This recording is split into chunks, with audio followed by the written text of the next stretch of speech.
Okay, I was just at a webinar that was absolutely fascinating, and I want to tell you about it because I learned something that could like save our asses completely if we just pay attention to it. It was a sister district webinar, and the topic was ballot roll-off. Now I know that sounds really boring, but listen, it's not. Ballot roll-off is when someone goes in and votes and they tick off the top of the ticket, but then they leave the rest empty. So maybe you go in, you vote for your presidential candidate, maybe you even vote US Senate, but everything below that, you leave blank. That's called ballot roll-off. So they were telling us the findings of this big study they did across 8 battleground states. And they found that in state legislative races, Democrats had roll-off 80% of the time, whereas for Republicans, it was 37% of the time. Just remember, state legislative races are decided by tiny margins, and 80% of the time, Democrats were not bothering to vote down ballot. And the consequences of this are staggering and brutal.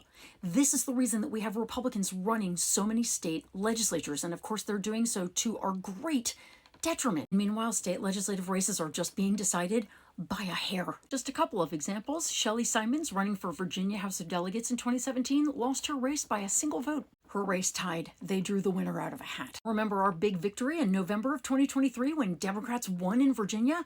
We won those 2 state chambers by 1,500 votes, 1,000 in the Senate, 500 in the House of Delegates. Chris Mays, the Democratic Attorney General in Arizona, who is the only reason women will not be prosecuted under the 1864 abortion ban when it goes into effect, she won by 280 votes. Or think about this statistic. So they said that in 2020, if we could have gotten just 2% of roll-off voters, people who voted for Biden and then didn't vote down the ticket, if 2% more of them had voted blue up and down the ballot, we could have flipped an additional 14 state legislative chambers across 9 states, which would have had massive life-altering consequences. And we can use Arizona as a real-life example. You know the 1864 abortion ban that Republican legislators on the state level won't repeal?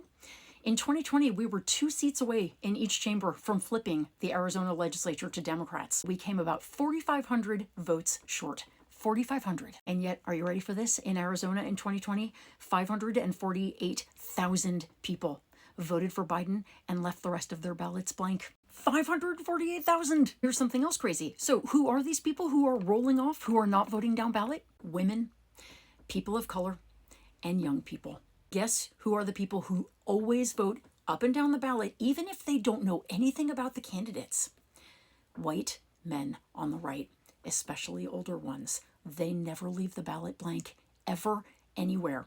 Our side, all the time, particularly the people who are most negatively impacted by bad state legislatures. One final fascinating fact is that one of the reasons people don't vote down ballot apparently is because they don't know what state legislatures do. People in the study were asked that very question, what do state legislators do? And the correct answer they had to choose from 3 is state legislators write and pass a state's laws. Very few people could answer that question correctly. So please just share that information with a friend. Again, just in case you didn't hear, state legislators write and pass that state's laws. And when you tell your friend that, you can remind them that that means abortion laws too. And just that alone would make it reason enough to vote in state level elections. But it's not just abortion policy. It's LGBTQ and trans policy, civil rights, voting rights, it's climate laws, it's gun laws, it's whether kids get fed during the summer, it's whether there's Medicaid expansion. Pretty much everything we are freaking out about right now is decided in states. Republicans have been prioritizing state level elections for years and decades and have amassed all of this power and are using that power to crush us. And I'm going to close this by ending on a really hopeful note. Think about the votes we have left lying on the table. Think about how much change we can create by simply telling people to vote all the way down the ballot.